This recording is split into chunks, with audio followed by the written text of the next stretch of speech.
So hello বন্ধুরা, welcome back to my channel travel with Nadim. So আমরা just Farakka টোলটা cross করেই আমরা রেস্ট নেওয়ার জন্য একটা জায়গাতে দাঁড়িয়েছি। অ্যান্ড আমরা অনেকটা রান করে এসেছি, সো আমাদেরও একটা রেস্টের প্রয়োজন ছিল। অ্যান্ড দেখতে পাচ্ছেন সামনে আখের রস সেল হচ্ছে 20 রুপিস পার গ্লাস। অ্যান্ড আমার মনে হয় এই ওয়েদারে সব থেকে ভালো হচ্ছে আখের রস, নো আর্টিফিশিয়াল, একদম পুরো ন্যাচারাল। সো আমি আর আমার দাদা আজকে বেরিয়ে পড়েছি। আজকে আমাদের ডিউটি হচ্ছে ফারাক্কা, অ্যান্ড ফারাক্কা যখন আমাদের আজকে ডিউটি, সো ফারাক্কা নিয়ে একটা তো ভিডিও আমার ভিউয়ার্সদের জন্য তো বানতা হে বস। সো আমরা এখন বর্তমানে রয়েছি ফারাক্কা ব্যারেজে। অ্যান্ড দূরে যেটা দেখতে পাচ্ছেন সেটা হচ্ছে ফারাক্কা ব্রিজ, যেটা আমাদের ওয়েস্ট বেঙ্গল সরকার নতুন প্রজেক্ট স্টার্ট করেছে 2019-এ। 2019-এ প্রজেক্টটা স্টার্ট হওয়ার পরেই তো আমাদের লকডাউন এসেছিলো, যেটা আমাদের সবার জীবনে একটা অভিশাপের মতো এসেছিলো। সো যাই হোক, আমরা ওটাকে ওভারকাম করে এসেছি। অ্যান্ড ওটার জন্য কাজটা পোস্টপোন রাখা ছিল বেশ মোটামুটি বছর দুয়েকের মতো। সো তারপরে স্টার্টও হয়েছে, অনেকটা কাজও কমপ্লিটও হয়ে গেছে, দেখতেই পাচ্ছেন।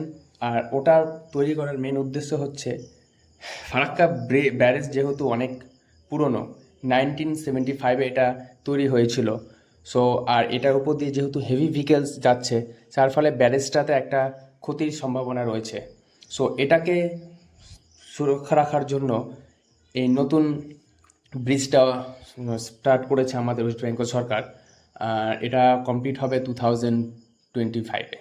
সো আশা করি সামনের বছর আমরা এটা নতুন ব্রিজ দিয়ে আমরা হয়তো যাতায়াত করতে পারবো। সো অ্যান্ড দেখতে পাচ্ছেন বন্ধুরা, আমরা এখন বর্তমানে ফারাক্কা ব্যারেজে রয়েছি এবং গঙ্গা নদীর জল দেখতে পাচ্ছেন কতটা বিপদ সীমার উপর দিয়ে বইছে। চারিদিকে জল থই থই করছে। এইটা হচ্ছে বাংলাদেশের সাইড। এই সাইডটাতে দেখতে পাচ্ছেন পুরো জল প্লাবিত হয়ে রয়েছে। গঙ্গার দুই কূল শুধু জলে থই থই করছে, অ্যান্ড জল বিপদসীমার উপর দিয়ে বইছে। অ্যান্ড মনে হচ্ছে যে একটা লেটে বন্যা হওয়ার চান্সেসও রয়েছে।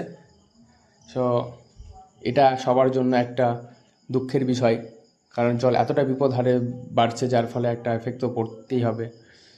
সো আমি আমার ভিউয়ার্সদের জন্য যতটা পেরেছি ভিডিওটা শ্যুট করেছি। যেহেতু এটা একটা রেস্ট্রিক্টেড এরিয়া, এখানে প্রতি 50 মিটার পর পর সিআইএসএফের গার্ড ডিউটি রয়েছে। সো সিআইএসএফ থাকা সত্ত্বেও আমি ভিডিওটা করেছি আমার ভিউয়ার্সদের জন্য।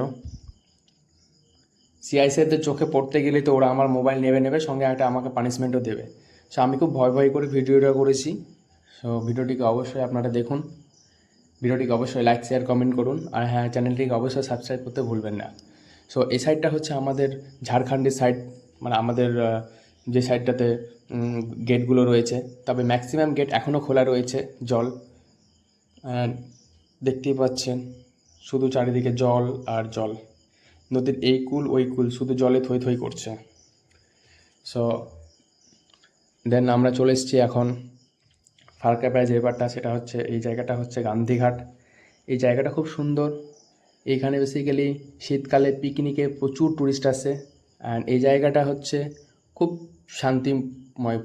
শান্তিপূর্ণ জায়গা। এখানে কোনো রকম কোনো ঝামেলা নেই। এখানে লোকজনও খুব ভালো, সবাই কোঅপারেট করে। অ্যান্ড এখানে প্রচুর ট্যুরিস্ট আসে।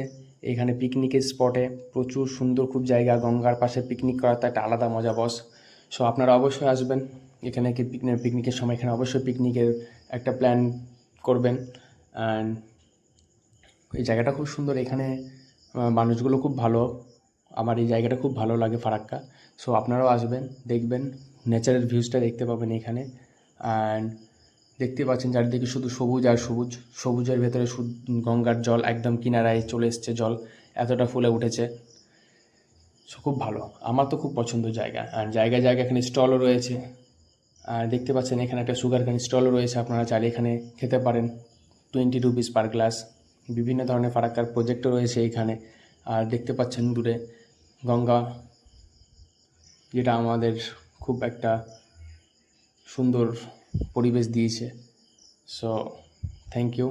অবশ্যই ভিডিওটিকে দেখুন, লাইক শেয়ার কমেন্ট করুন, চ্যানেলটিকে অবশ্যই সাবস্ক্রাইব করুন। So thank you.